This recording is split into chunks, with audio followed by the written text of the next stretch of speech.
Hi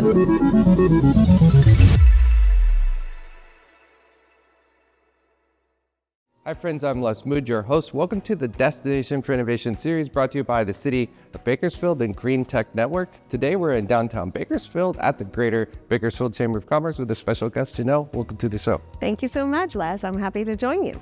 Absolutely. So could you share a little bit about yourself and maybe something that your associates or the world doesn't know about you? Sure, absolutely. Well, I'll start with what some people do know is that I'm a Bakersfield store.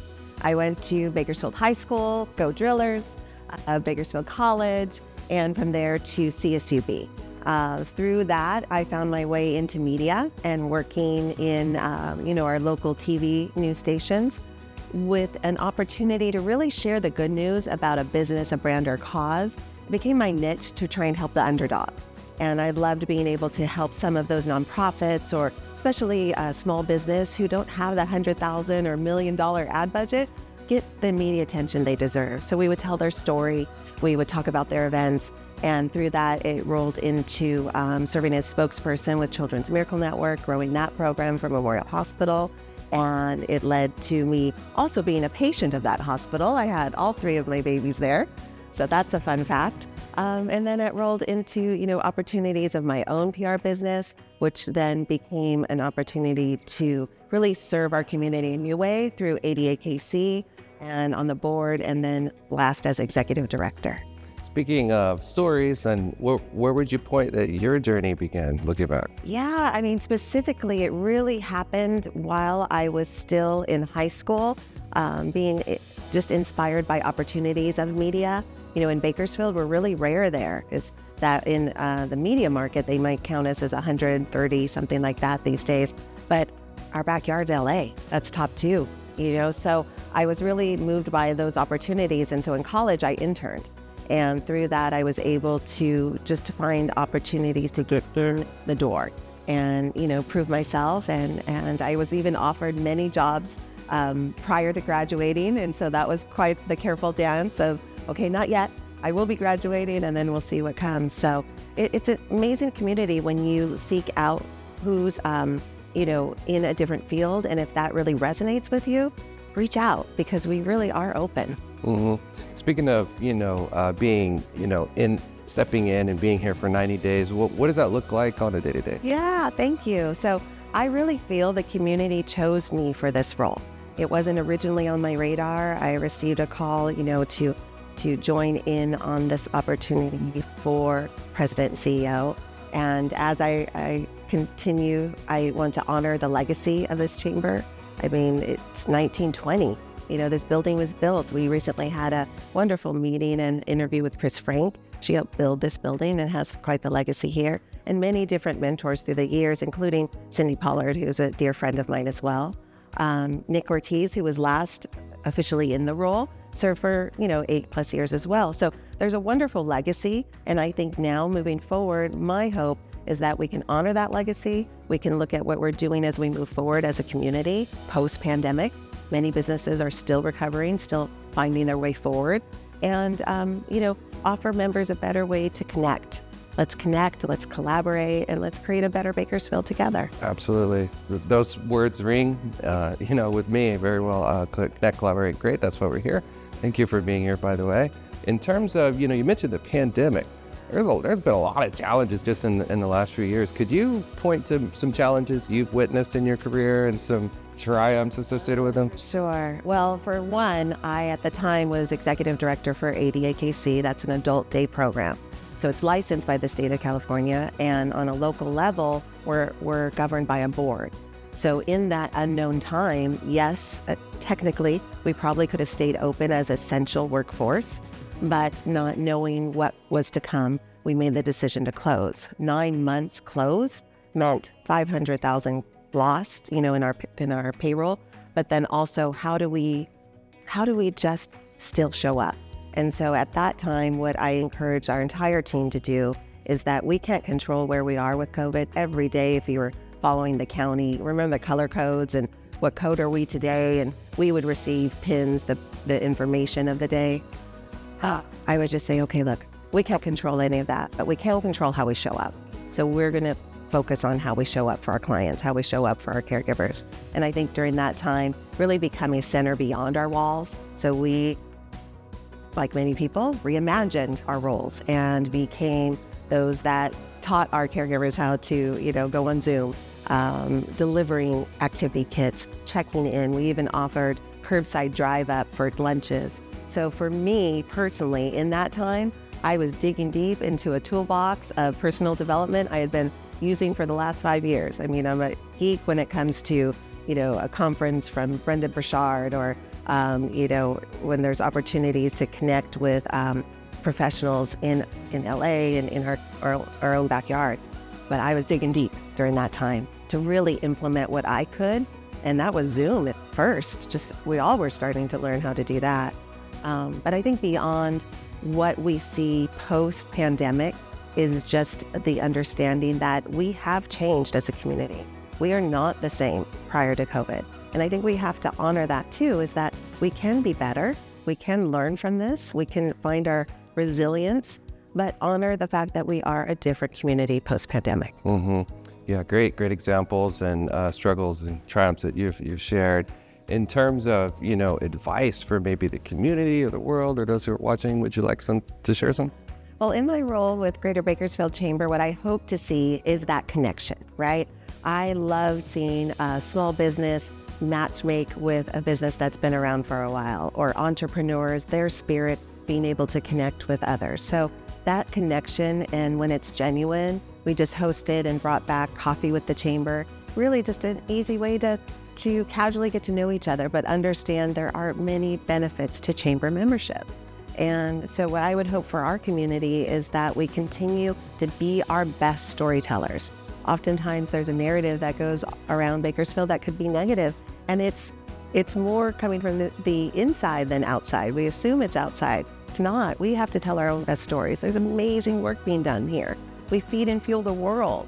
We have amazing tech. We have aerospace. We have so many things within our Kern County reach that I think if, you're a small business owner, you're in corporation, you're working for a nonprofit, you're entrepreneur, just know that you don't have to do it alone. Reach out. There's going to be a resource. There's going to be a chamber or an association or a service group that can connect with you and help move your mission forward. It is one of the strengths of our community, is the community spirit. Great advice, and definitely encourage people to do that. As we try to make progress and move forward, advance the future, make the world a better place, there's sometimes roadblocks in the way, hurdles, and inhibitions sort of. We're gonna cast those aside on this next set of questions. This is more of a thought experiment. Are you ready? Sure, let's go. Okay, so first question is, what is some low-hanging fruit that people can bite into to make the world a better place? Yeah, so I've often said, especially my PR mindset, is that you want to align with something that really resonates with you, genuinely. If you are, like for me, I have a direct connection to Alzheimer's. My mom, early onset, age 65, was on that journey for 8 years. So yes, my heart and causes lean that way. Prior to that journey though, when I was working with Children's Miracle Network, I was having children and it was all part of my world. So what I would say that low-hanging fruit is find something that genuinely connects with you. Don't try to fake it. If you're not connected to American Heart Association, don't pretend to be. Find the right fit, because that will create magic. And by doing that, you not only are giving of yourself, you've heard the saying, find yourself by serving others. I think there's such magic in that, because truly, even in your darkest times, and I experienced this myself, when it was the darkest, especially for my mom, what can be a very difficult journey as caregiver, I thought, okay, I'm going to serve. And I signed up more with Hoffman Hospice and Bakersfield Ronald McDonald House and other organizations that brought me joy. And by doing that, it just, honestly, it led to what was a beautiful Bakersfield Award for Humanitarian of the Year. I didn't do it for that reason, but people were watching and honored that for me. So the low-hanging fruit is really finding those little things that can add up and multiply and reap wonderful rewards. Wow, that's some of the best advice I've heard, actually, because I think it's important. A lot of people did that during the pandemic. They leveled up, or they shifted, some not by choice. And necessity is the mother of all invention. So it seems like you've been innovating this whole time. As we try to make the world a better place, do you see some big challenges that we should not ignore, that we should also tackle? Of course. I mean, we have to be willing to have conversations that we may not agree with, but we can do hard things and we can have hard conversations as long as we stay solutions focused. Yes, right now in the state of California, it's a little challenging with a new minimum wage that started off the beginning of the year. That has a trickle-down effect on salaries and current employee staff and staying competitive with, if you're a small business, large business too. Now minimum wage for $20 an hour for a certain category of fast food workers. I think the governor in California is still trying to work out those parameters. But there are challenges. There is crime. There is the homeless issue. There are things that we see day in, day out. I think it goes back to one of the stories that I always hold close to me is the starfish. If you're helping that one, focus on the one. What's the one thing you can do? Is there one person you can do? I think sometimes people, we get caught up with celebrity impact. They think, oh goodness, well, if I had 1 million followers or if I was, in this movie or no, because they'll reach some people and you're going to reach the person you're supposed to reach, So you show up as your best self. And guess what? The person who needs that message, you're showing them that mountain can be moved. And maybe that's all that needs to happen. So I think in many times we just have to be honest with ourselves and recognize there are challenges, but that's part of the human experience. And we can do them together. Great advice for people who are on social media or people in general, right? I mean, it's not about the impressions, it's not about the likes, it's about that one person. I love it. In making a difference, what role do you see community playing? Yeah, well, that's the magic, and especially in Bakersfield. I've been here, like I mentioned, high school, college, my first career in media. You really do see people connect and come together in Bakersfield like anywhere else. I really haven't seen anybody that comes from other communities. Fundraisers. I've seen $1,000 gifts down to some family bringing in their piggy bank. It truly is remarkable how this community supports each other. And so I think when it comes to community, it's finding, not to sound cheesy, but it's finding that unity, right? It's finding where you connect, who's your tribe, who's the group you want to lock arms with, and then work together. Don't try and reinvent the work. There's plenty of great work to be done, and there's talented people and willingness to do that.